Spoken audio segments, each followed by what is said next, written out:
Hey guys, welcome to the Smart Venture Podcast. In each episode, we're going to have conversations with some of the top investors, superstar founders, as well as well-known tech company executives in Silicon Valley. We'll have a coffee chat with them to learn their way of thinking and actionable tips on how they build or invest in a successful company. Before we start our show today, I want to make sure the listener, aka you, understand that everything a person say on the podcast only reflects hers or his own opinion, not the show or the company they work at. Our guest today is the COO of Hinge. He joined Hinge when there were only 6 people. Under his leadership, Hinge has grown significantly and is one of the most popular dating apps in the US and internationally. He led a team to rebuild the Hinge app from the ground up, and the amount of conversations users were having in the new product 9x'd as compared to the previous app. Prior to Hinge, he was an early employee at LivingSocial, where he directly worked with the CFO to build the finance team. His name is Sam Levy. Thank you so much for coming on the show today. Thank you as well. Sam, you started as a PM at Hinge. Now you're the COO. To start off the show, can you tell us more about how you joined the company? After you joined, Hinge went through so many different phases. Tell us more about your journey in these different phases. Yeah, definitely. Great question. So maybe to answer your first question, I've sort of seen this journey in 3 different phases. We made an initial version of the app. Justin, our founder, helped create it in, I think, 2011, 2012. I joined soon after on like the first iteration of the app. We ran that through till about 2015 or so, and then decided to completely reboot the company and build a completely new version of Hinge. So that kind of marked the end of the first phase, beginning of the second phase. And second phase, we built this new version of Hinge. We launched it and had much better success with that version. And that brought us to about 2018 when we were acquired by Match Group.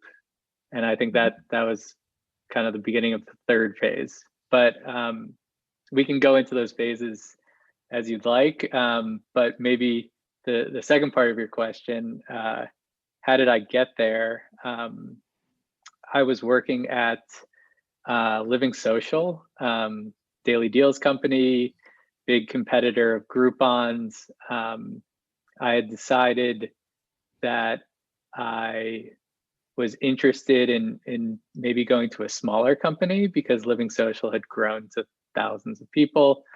And I had been shopping around some of the startups that were popular, places like Uber. And I actually was not looking for a job at Hinge. Hinge had just launched in DC, and a lot of people from LivingSocial went to the launch party. And in order to go to the launch party, you had to download Hinge. So it was almost like a user act play. And I remember I had a girlfriend at the time, but I had to download Hinge.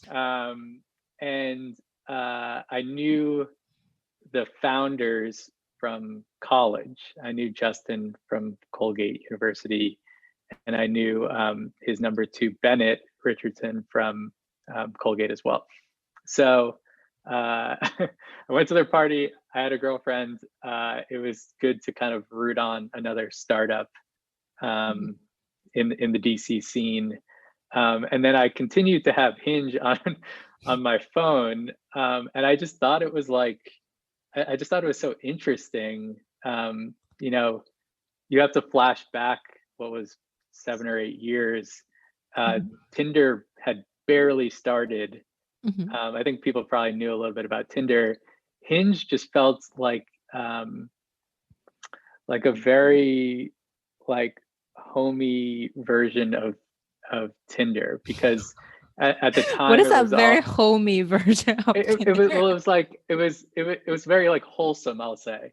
Mhm. um uh it had more information about people. It had like every single person was like a friend of a friend, because that was Mhm. the hook back then.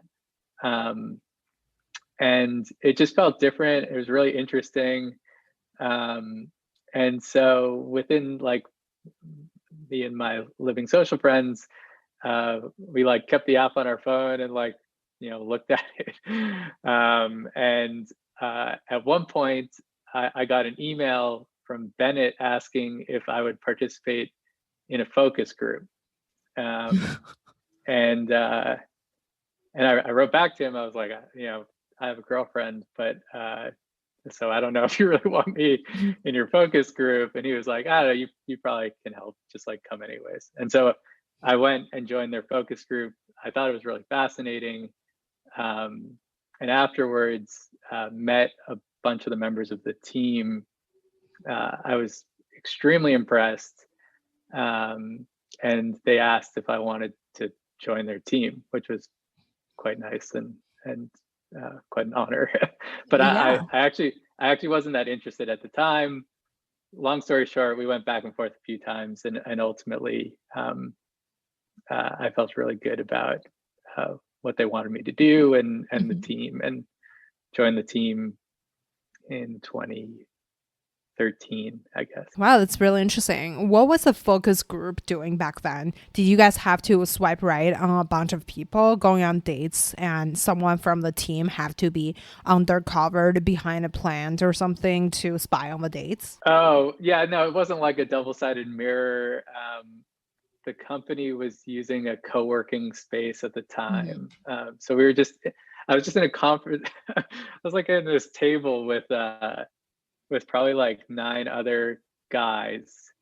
What? And yeah, because we divided focus groups for a while, male and female, because we found out if we like um, put all of that together, like people would just start basically trying to date each other in the focus group.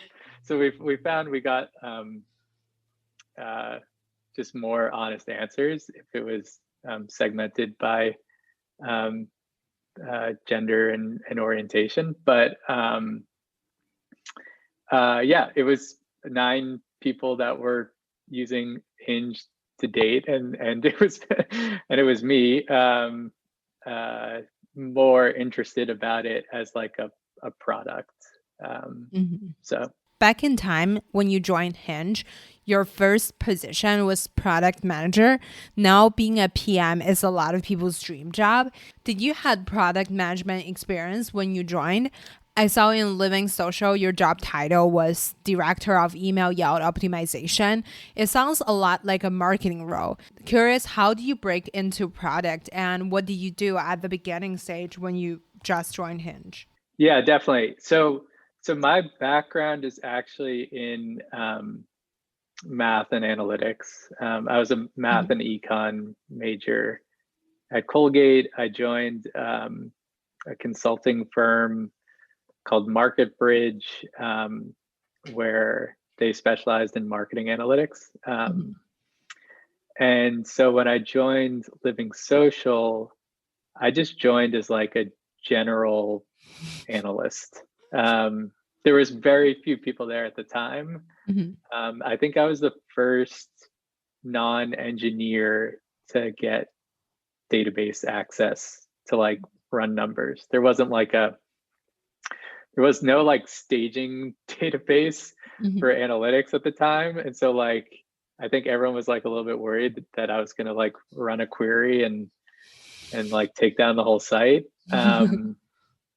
But so that was like my first role, was just to try to bring some transparency in reporting, and help make some better decisions about what we were doing. And that role eventually led to um, I was basically like a number two or number three to the CFO, Mhm. and I built out our analytics team. And that analytics team, as like a centralized function, would do reporting and decision support for all the different business units within the company.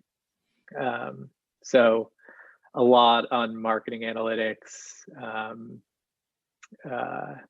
some on product analytics. We had all sorts of verticals such as travel and family and all these other things. So that was most of my tenure at LivingSocial. And then at a certain point, I got excited about more of a product role, just because I felt good about my ability to help support other people make business decisions. But I was excited to start maybe doing some of my own. And so one of the early employees, Alan, spun up a team to work on personalizing emails. And so I joined his team to see if we could get a better yield out of our emails. And our emails were basically the main revenue driver of the business.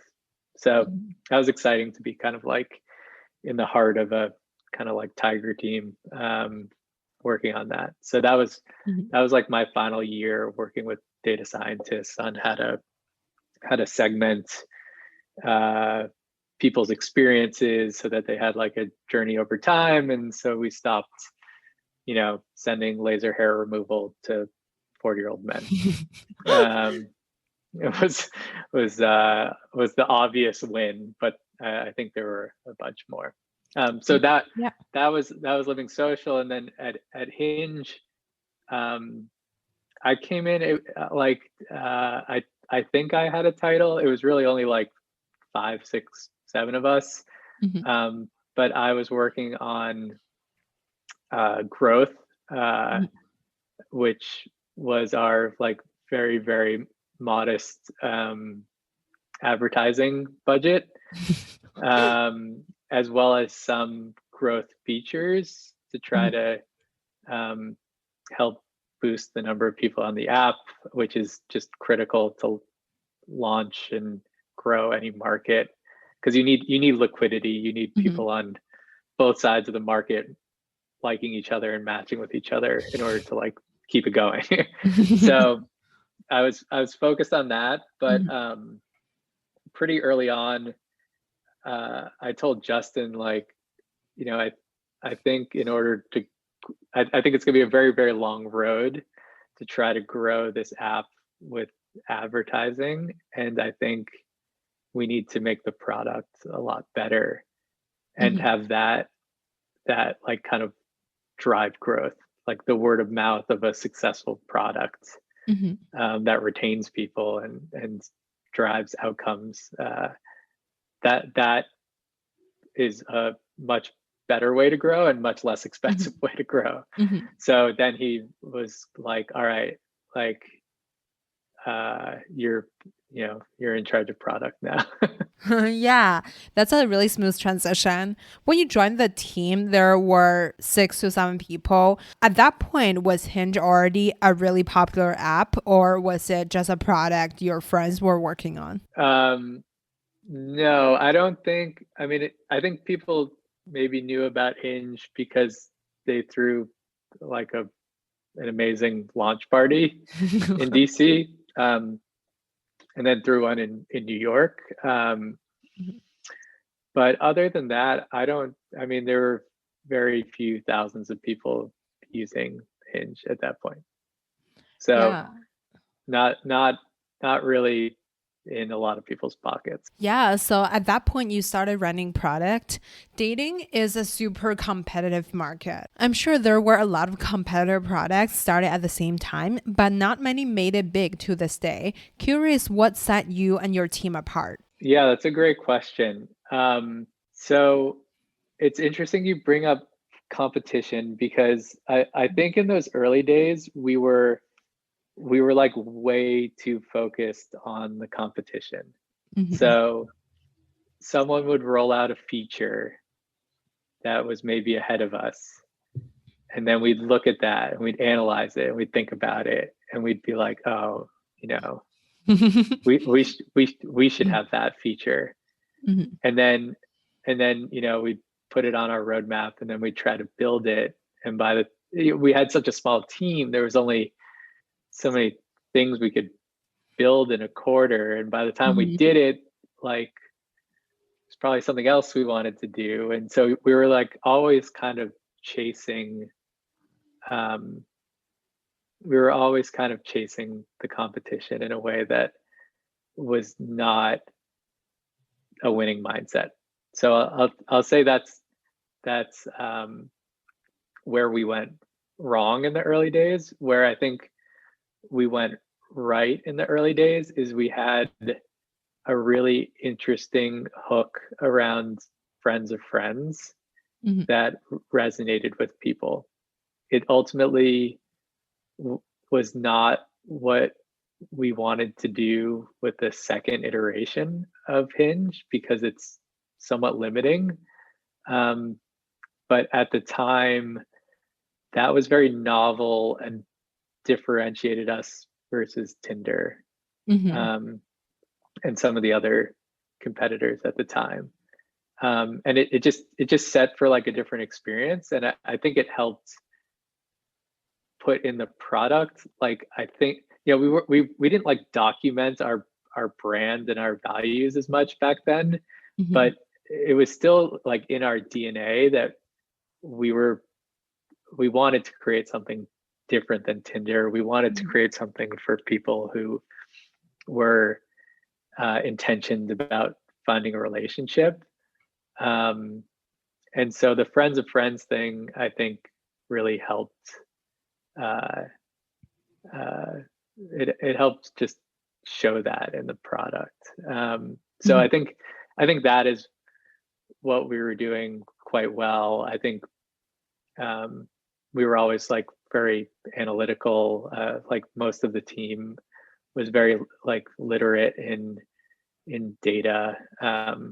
So we were looking at that pretty frequently, responding to certain things. But ultimately, like as far as like the success we have now, I think two things. Like one, hiring really smart people is probably like the most important thing, and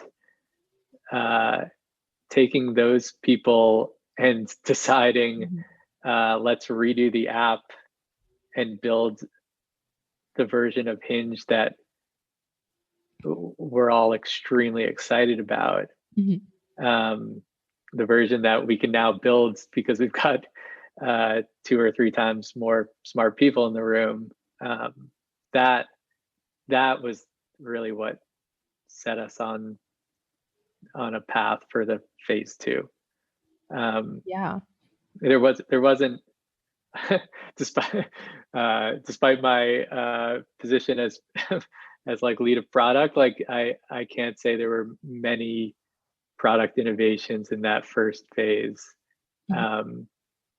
It really came in the second phase. Yeah, so from my personal experience, I think the first time I downloaded Hinge was back in 2014. And I think Hinge shut down the app for a little bit, right? Yeah. At one point, it came back. It was super strong. All my friends were talking about it. Many friends found someone on Hinge. Since I live in the Bay Area, excuse my algorithm talk. It's all about the algorithm. Did you change it? Overall? Yes. Also curious about the evolution of Hinge. What did you do right in version 1 and what did you change for version 2 of Hinge?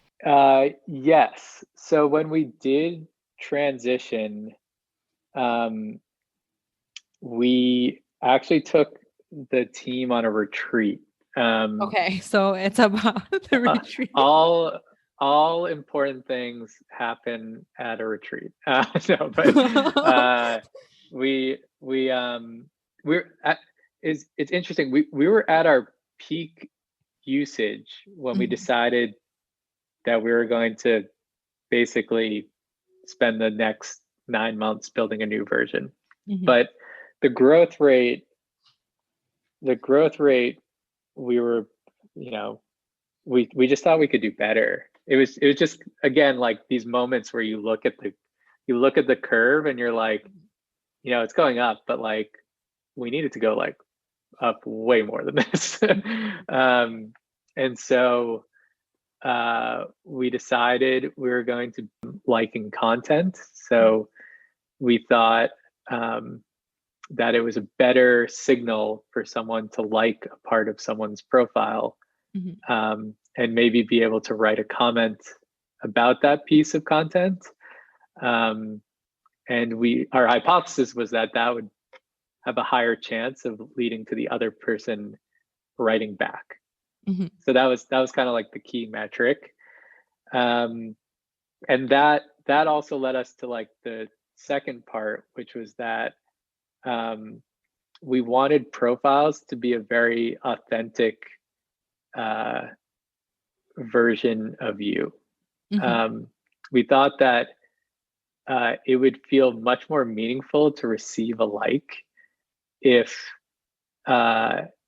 you felt like you were being seen for your true self.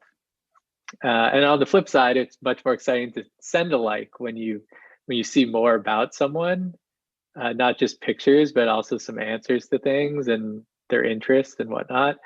Like you look at that and you're like, oh, like I'm really excited to engage with this person and maybe go on a date with them. So that was the second part. And then I think the third part, not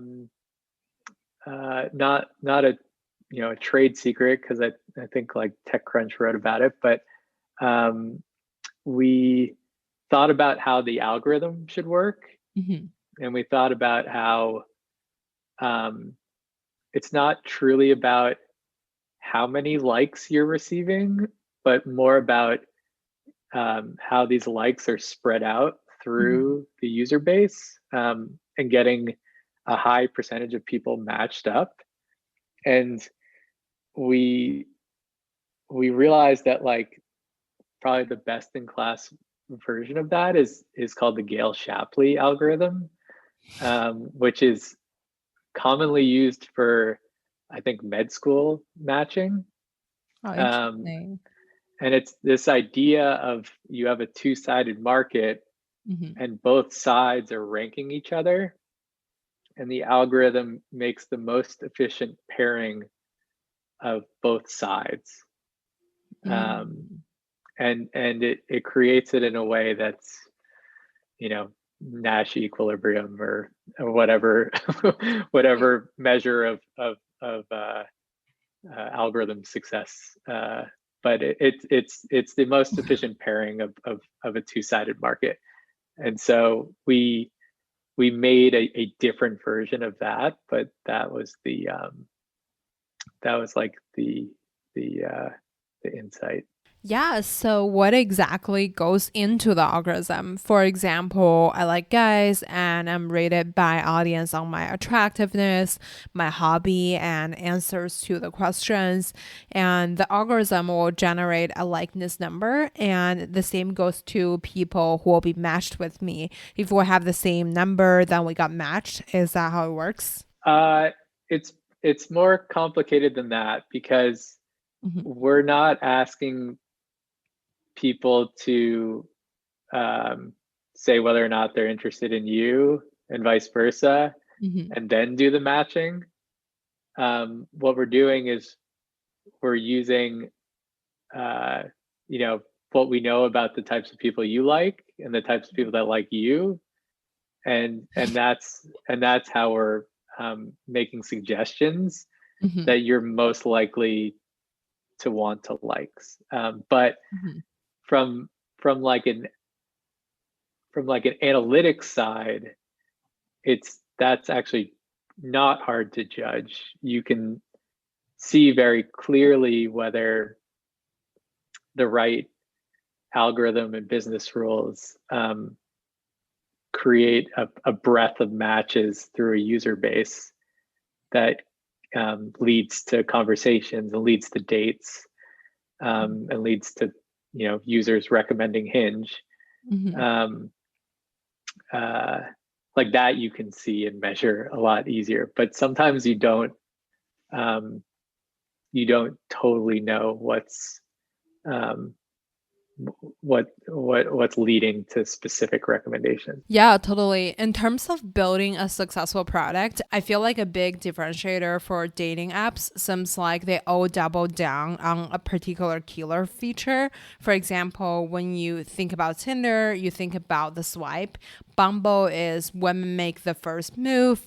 Coffee meets bagel is you only got a few matches per day. What is the killer feature for Hinge? Yeah, we've asked ourselves that question, especially like years ago, Mm-hmm. because our early success was, like I said, was driven by one really good feature. Mm-hmm. We ultimately decided that we would try to do every part of Hinge extremely well, ideally better than our competitors. Mm-hmm. And we wanted to have the best profiles, we wanted to have the best mechanism to interact and like each other, we wanted to have the best messaging experience, etc. But we decided that ultimately Hinge driving value for our users was not going to be one feature. Like we're just never going to hang our hat on one feature. We were just going to make like the ultimate experience to help you find a date and get off Hinge. And so as a result, like there is not one hook, there's not one feature, and that is by design at this point. And I think I think we're big enough at this point where we just don't need that as a breakout. But what we do need to do is just make sure that everything we do design and everything we do build into the app does follow our values and follow our mission and follow our goals of helping people get off Hinge. So as long as we keep doing that, I feel great about the direction of the product. The other thing I'll add is that thinking about your brand is also extremely important, especially in this category, because people want to look for a match in a pool of people that they think are with the same intentions. And so we've always put a premium on just being clear about what our brand stood for and who ideal customers are, because we knew that was important to the people using the product. Yeah, totally. Curious about what was the ideal user for Hinge. I remember hearing a talk or interview by Hinge CEO. I think the initial strategy for Hinge to grow was city by city. Curious on what was the strategy and actions you guys took to grow the company to how big it is today. In terms of generating user growth, did you guys primarily focus on throwing parties and creating word of mouth? Or would it be promoting over online marketing channels? As a COO of the company, how did you grow your team? Did you hire more engineers or data scientists or more people on the marketing team? How do you power the growth as a team leader? Sure. So why don't we talk about users first? So early strategies, like you said, there's a liquidity threshold that you need to cross to make a dating app work in a market. We thought about that a lot and analyzed it, and we thought the best strategy early on, which proved to be true, was if you can get a couple thousand people together, ideally, because we were friends of friends at the time, like a very close social network of a couple thousand people, that was probably good enough to kickstart a market. And so we would use our very small marketing budget to go city by city, throwing just a really fun launch party, often getting a lot of our friends in those cities to invite more people, sometimes partnering with different groups, an alumni association, different groups of people that might be able to invite a couple hundred people to join. So that was an early tactic that I think was really interesting. It was definitely something more for like the early stage and not when you're much bigger. We also thought a lot about what data we had that would be interesting from a PR perspective, without like violating anyone's data privacy. So I remember we decided to launch like the most attractive colleges list based on how many likes people got by their college. And we did the same thing for companies in New York and stuff like that. And those lists just went totally viral throughout. What is a list? Is this a list of school or company the most attractive people go to or work at? Or so it would be like, if you just took like if you took the average likes per college, and then you said, all right, like Colgate's number one or whatever, and Florida's number two, and so on and so forth. But like, again, this was early on. This was we ran a few of those. They were popular. Not, I think we decided pretty quickly, like, I don't know, it feels like we're talking too much about levels of attraction and not like, this isn't like truly helping our users date other than bringing more people into the fold. So we pivoted away from that. We did a lot in like meme and influencer marketing, just figuring out meme. Yeah, we are extremely good at memes. That's been a core competency. You've probably seen some of them online. Some of them, we make, and some of them are organic, and that has been a way we've, in the kind of like middle stages of growth, figured out how to grow pretty quickly with a modest marketing budget. And I think the third stage is more,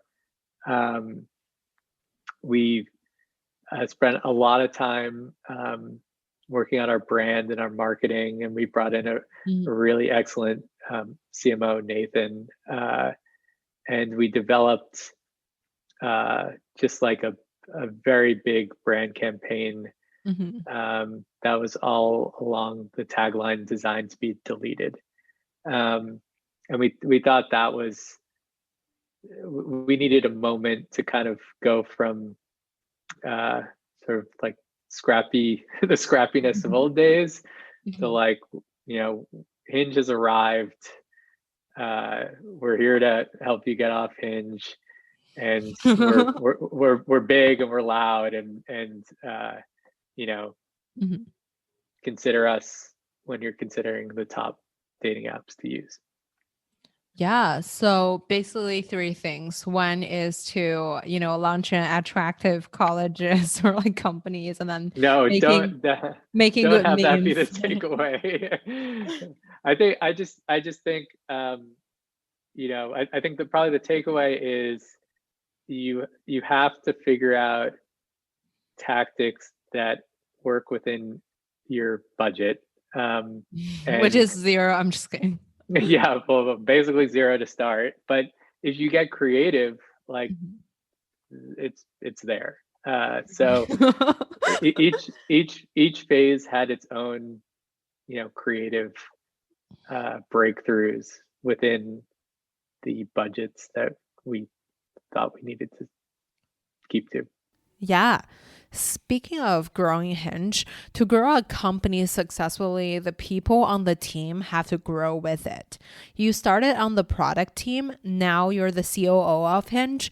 Tell us more about the personal growth journey. Yeah, yeah, definitely. Yeah, I literally had no gray hair when I started Hinge, and yeah, when I started there, but now I have a lot a lot more. Um, how did I grow? You know, I think we are obsessed with culture at Hinge and always have been. And I think that's probably, I don't know if it was as like if I could have expressed it at the time, but what I felt with those original like 5 or 6 people was um, one, I thought that they were all much smarter than me, and so That's very humble. I would grow just by being with them more often. um, you're like you're like the average of the people you spend the most Yeah, time with, yeah. and And then I you was literally pick five people, so which is I picked amazing. 5 people that I was like, whoa, these people are impressive. And then uh, the modesty and humility of that group, and what has been the company over time. It's a really easy place to take on a lot and take risks, Mhm. and um, and the camaraderie and the teamwork to like make sure risks play out successfully, Mhm. and and if they don't, you're you have people helping you think through what went wrong and what you Mhm. could do better, and like that is like an excellent way to grow. That environment is just a great way to grow very quickly, um, because every single cycle of something you're trying to do, one like stretches you, and two, um, helps you like learn what you did right or did wrong. My CEO Justin has been just an incredible mentor and coach, and he has pushed me harder than anyone has pushed me in my life, and uh, and that helps with the cycle of growth, and uh, we've also been good about bringing in coaches and people to help, um, as we went from being good operators to having a bigger team and needing to be leaders. We were self-aware that we needed to step up and learn how to be good leaders, not just good operators. um, Mhm. and so that's when we brought in some coaches to help with that. Speaking of developing skills as a leader, I'd love to learn more about how you grew up as a person and how do you enter the tech scene. Texting, yeah. I grew up outside of Boston. Mhm. Um, and my family is a lot of doctors and scientists. Mm-hmm. And I think growing up, I thought I wanted to do the same thing because that's what people in my family did. And I took an economics course at the end of high school, like an elective, and I just like fell in love with it. I think, I was always like pretty interested in school, but like that was like a kind of an obvious next level interest. And so when I went to college, I just went straight into the economics track and decided to pair that with math as well. And so yeah, I guess that was kind of my that was kind of like my track. I went like towards on the consulting side of things. I think my family is like pretty conservative as it comes to career tracks. And I think I was kind of being steered towards consulting and maybe an MBA and so on and so forth. And I was a little bit less interested in an MBA and more interested in what kind of companies I could work for. And it wasn't until I took the job at LivingSocial that I got a sense of what it's like to work in tech and how fast-paced and exciting it can be. And that kind of led to my last 10 or so years. But I don't know if I really think about. I don't think I like personally identify with just like I work in tech. I think of it more as like working B2C on something that helps consumers do something they want to do. Like I love it. Help consumer doing something. Yeah, like our LivingSocial's solution involved tech and other things, and Hinge has is obviously tech, but I don't think I'm like the biggest like, hey, I'm like a techie person. When you were growing up, is there any experience changed your outlook on your career and inspired you to do what you do or shape you into who you are today? Wow, that's a deep question. I mean, you can say like 5 things. So, well, I've always been very obsessed with my grandparents. And that's interesting. Yeah, I've never heard about someone say that. I'm a grandparents guy. I was very fortunate to know 3 of my grandparents and spend a lot of time with them. And each of them are extremely interesting with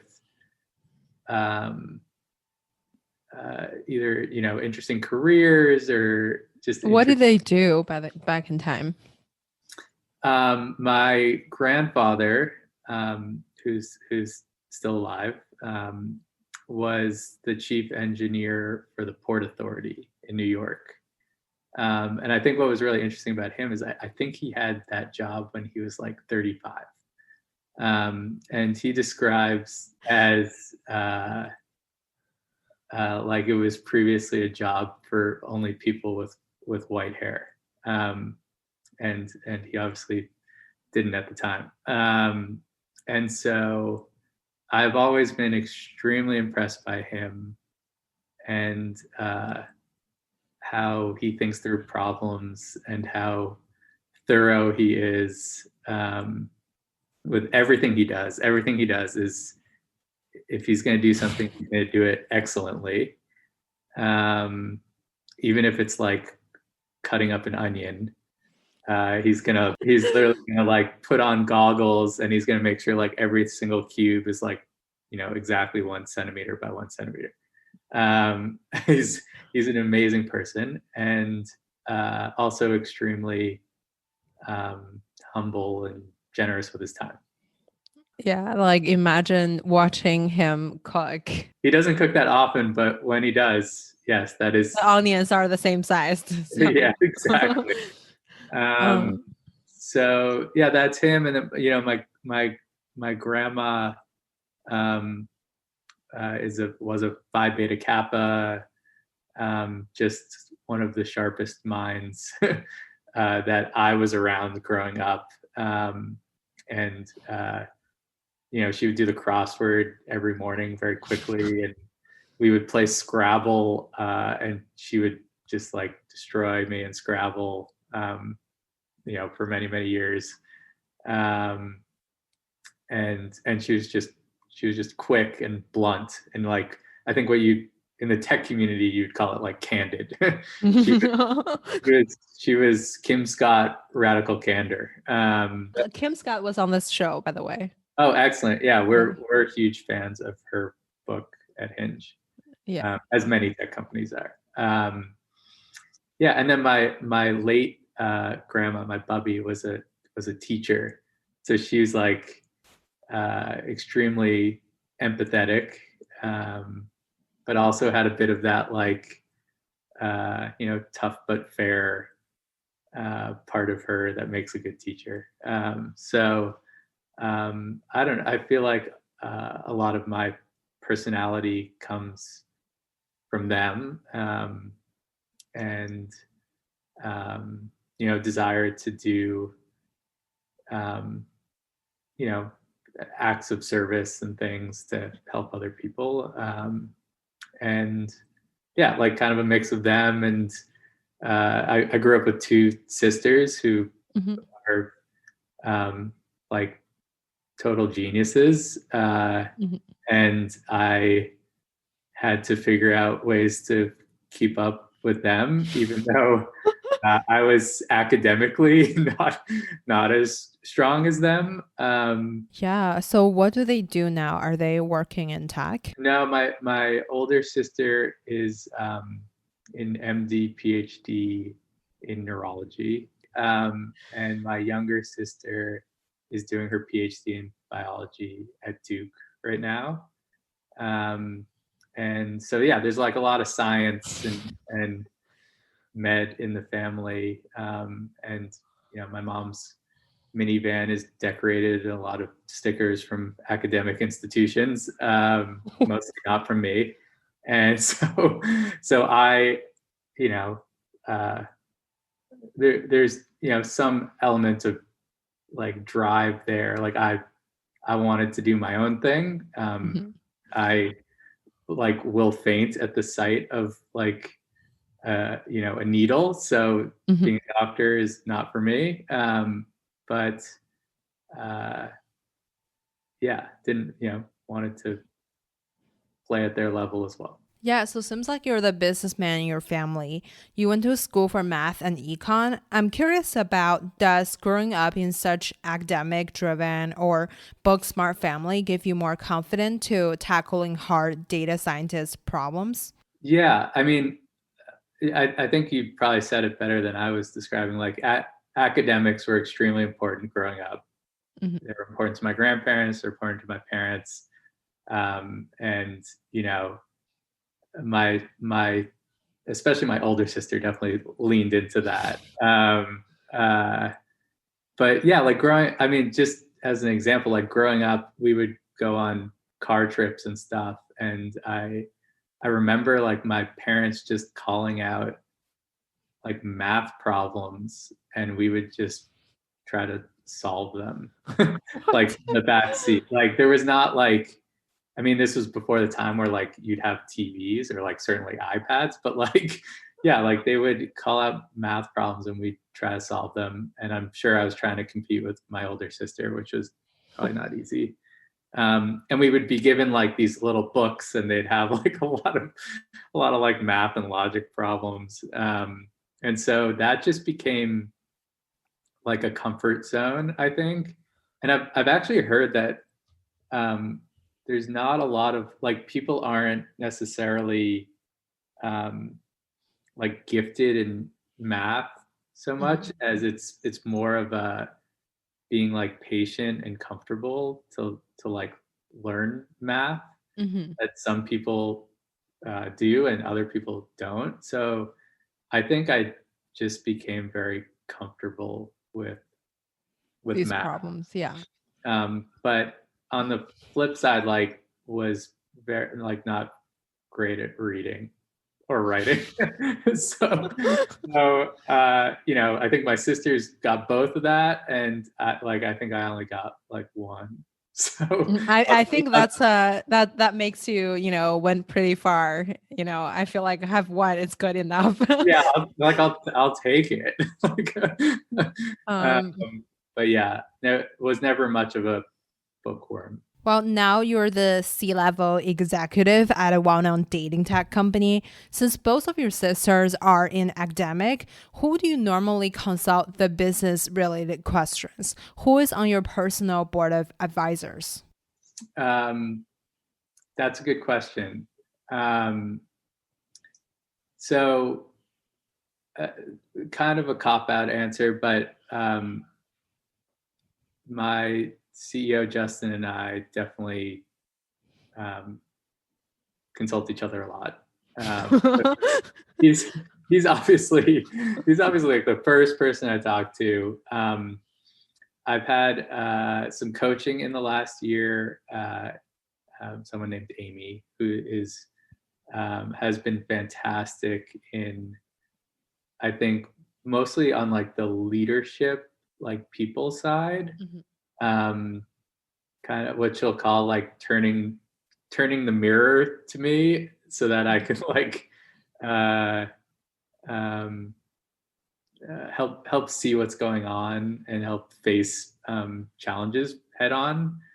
So that's one. I have a very close friend named Dan, who is a serial entrepreneur, and his family's serial entrepreneurs. And so a lot of times I'll turn to him for advice and vice versa. Also, like the partnership with Match Group has given myself and Justin really, really good advisors in the Match executive team. They've just been doing this for 20 plus years, and have they just know so much about this industry and what works and what doesn't, and are still very like open to us trying things again or trying new things. So that's most of it. I still keep in touch with many of our my LivingSocial network. Those, especially the folks that were there early, are just such great people, and smart, just like whip smart. So you know, some of the founders there and some of the early employees are people that I reach out to as well. Yeah, so you mentioned about Match Group. I think when Hinge first started, you guys were their competitor. Then they acquired your team eventually. I feel like it's kind of the destiny of every dating app eventually end up in Match Group. What is it like being a part of Match Group? I remember OkCupid was in Match Group too, and many other apps in the dating field. Of course, no one only downloads one dating app, but curious about what's the dynamic there with people who are also in your field. How do they help you navigate the management related things? What kind of help do they give you, and how do you guys work together? When they started working with us,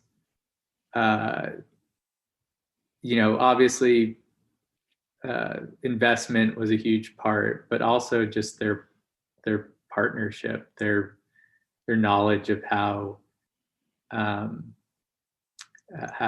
to grow a dating app successfully, and we weren't like too concerned about the competitive part of it. Like I think originally we were like, is this weird? But that happens all over the place with holding companies. I think probably the successful ones have a strategy where, there's a landscape that they're trying to get different pieces of, and there's a part of the market that we're focused on, and there's a part of the market that Tinder's focused on, and there's some overlap, but it's not like people use only one dating app. So that's what we pitched to them. I don't think we had to pitch it that hard because they believe it as well. And so it's just been a quest to grow us to truly own that part of the market, which I think we're on a good track to do. So they manage these these are individual brands, these are individual companies. We have our own autonomy. We have our own office right now. We share very limited resources, oddly enough. A little bit of help in like the finance and HR and accounting sides, but we govern ourselves, and then I serve as a kind of important layer between how we work and Match Group. So I help as facilitating communication, decisions, resourcing, investments, things like that, kind of back and forth between the org. But it's good. Over the years, it's just become more and more collaborative.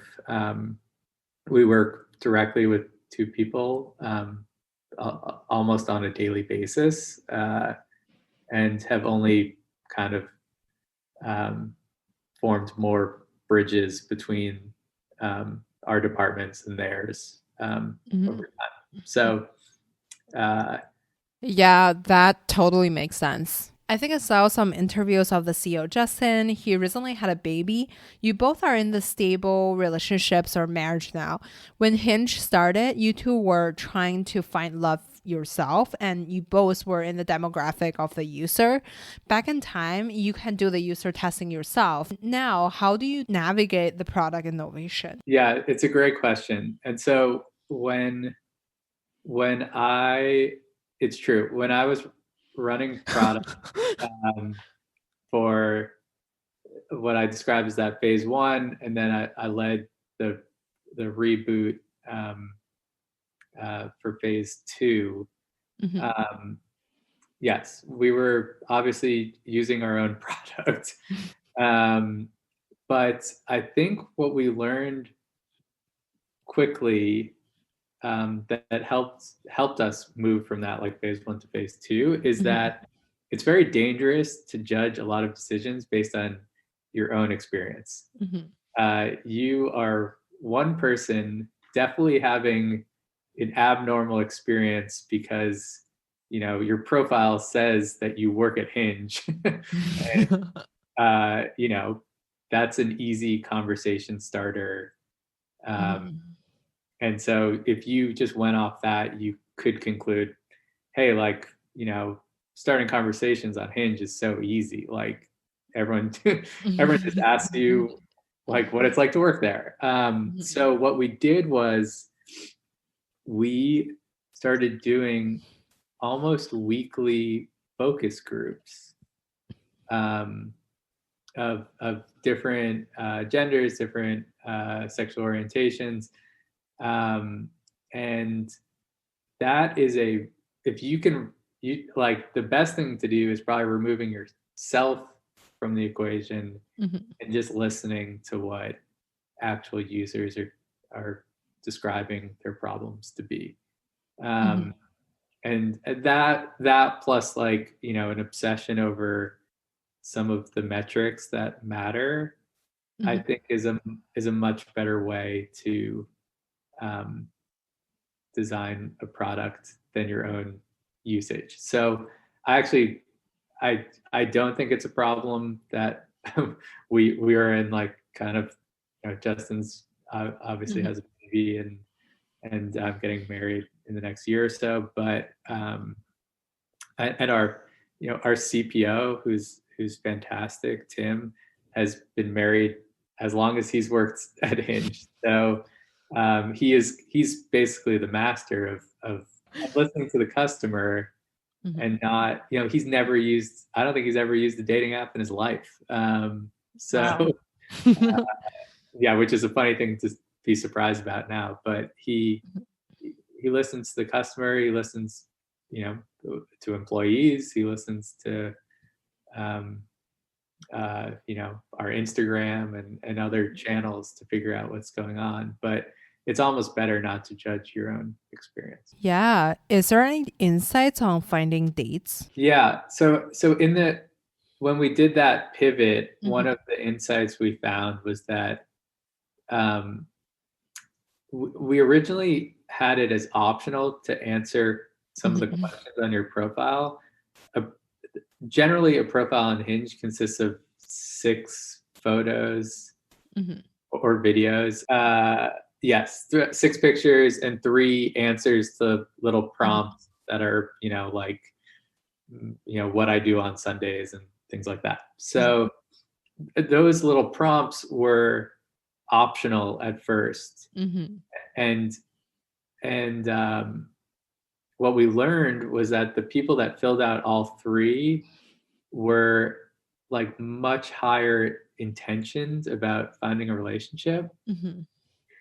And that's, the audience that we wanted to serve. And so we just made it mandatory to fill out all 3 prompts. Not everyone loved that. It was a hard decision. I'm sure people we know people who go to sign up for Hinge drop off because they don't want to do all 3. What? But I know it doesn't seem like that difficult, but it's true because there are other apps that you literally just have to hit like 3 buttons and you're in. We wanted some level of indication that you're interested in showing who you are and finding a relationship. So we made that decision. I think that was like a key insight, and we continue to have some insights like that on how people use Hinge. But I think in this next phase, this current or future, we're hiring a lot of researchers. So we hired a PhD named Emily, who is leading our research function.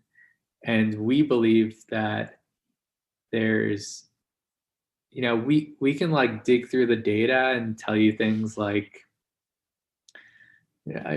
how quickly you respond to a message says this or that, or, that sort of stuff. But I think philosophically, we just don't believe that there's like a one size fits all solution. Like we can tell you,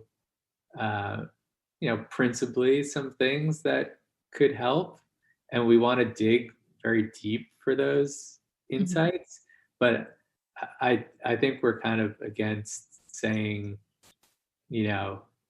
have one picture with your friends and one picture with, like, don't put sunglasses on your photo. Like these things, there's not one way to do it. I think the data can say one thing, but it's probably more important to figure out why the data is what it is. It's probably hard to figure out why the user make a certain decision. Maybe they like the sunglasses picture, but actually they just want an excuse to start the conversation. The interest in years. If you always wear sunglasses, your dating app profile should probably have sunglasses. That's who you are. You might as well. You wear sunglasses indoors, you might as well put that on your profile. Yeah, you're the COO of Hinge. What's your goal for yourself? How do you set a KPI for what you want to achieve in the next couple of years? Yeah, definitely. Well, I feel a good amount of ownership over the P&L at large. And we have 5-year goals around how many users we have, how many dates they're generating. Not really a P&L metric, but that's one of the top ones. Revenue and EBITDA and all those fun things. So that's one. On an operational side, I think about 5 different areas that we measure. One is how well people understand and are motivated by our mission, vision, and strategy. The second is how well we are directing our resources to that strategy and how well we're resourcing that strategy. The third is how we hold ourselves accountable for delivering results. The fourth is how well information is spreading through the organization and whether people have the information and context to do their jobs well. And then the last is around collaboration, whether it is easy for teams to work together towards a common goal. Totally. Yesterday, I ordered the Hinge burrito at Chipotle. I really love the recent marketing strategies. Curious about if there's any more interesting partnerships coming up. Also, how do you guys came up with the tagline "Designed to be deleted"? It's so catchy. Yeah, that is a great line. So yes, we are. I think in the early innings of partnerships, and we're really excited about it. We have an excellent partnerships manager, someone named Nira, and we think about it in kind of in the same lens we're thinking about everything is just how does it help users go? Does it help people go on dates, and does it help people find relationships? And what kind of scale is that on? And so I think the partnership we did with Headspace is a good example. Really cool brand with pretty big reach and similar user base, and we thought when we started working with them that there was a cool opportunity to help people relax before dates, and they wanted to make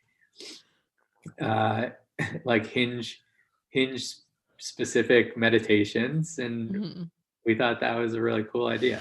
So I think we're going to continue to do partnerships that are unique, have that have that factor where you're like, oh, that's cool. I didn't think Hinge and this company would work together. And if it helps our users, I think we're down for it. Yeah. So, yeah. I feel like it's so funny. When I saw it, I was like, oh my God, this is really creative things to do. So Sam, thank you so much for coming on the show today. I have a little fire round for you. Fire round. Fire round. Yeah. The one that everyone loves and hate at the same time. Yeah. like sweating. Me too. I, What's your favorite book? Oh, what? Wait. Oh, I was gonna say I like think and talk so slowly that I'm like afraid of a fire around me. I'm ready. What's your favorite book? That's a good example. Green Eggs and Ham. What? Dr. Seuss. Sam I Am, Green Eggs and Ham. Oh, nice. You've never read it? No. What is it? Is this a It's- children's book? It's a children's book that my parents read to me all the time, and I was really excited about it because Wow. the main character is named Sam. Oh. He's a really picky eater. Well, it's, one of the characters is, and it's a quest to open your mind to trying new things. Wow, that's it's interesting and deep at the same time as a children's book. But on the business side, love Kim Scott's book, Radical Candor. I mean, she has a new book coming out. New book, excellent. Love Creativity Inc. Ed Catmull. And I think a classic book favorite would be The Great Gatsby.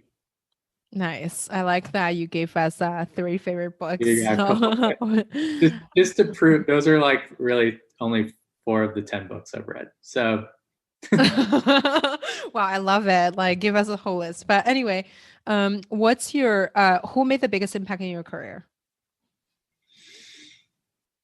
I would say the CFO from LivingSocial. When he came on, I was in my first probably 6 months there with like no structure, and there was like really no finance team. And he was a former CFO at Walmart.com, and Wow. And he's fantastic.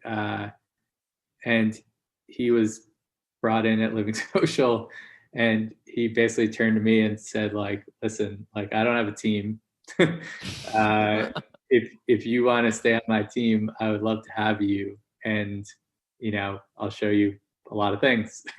And so he just like, threw me right into a lot of finance things. And basically that was my MBA in training. I bet that sounds like a great mentor and a super interesting experience. Like, I love that. Like, he just like, hey, I don't have a team. Do you want to come? Yeah, do you want to? I mean, it was more than just like skills wise. He was also just the epitome of, his job. I'm sure was extremely stressful, but he was always just so even keeled and treated people extremely well. And so I think about that. Yeah. Who would you invite to your dinner party? Who would I invite to my dinner party? Right now, like all of my friends that I haven't seen in a long time would be, as long as it was safe to do so, that would be my dream right now. Where are you guys gonna eat? Where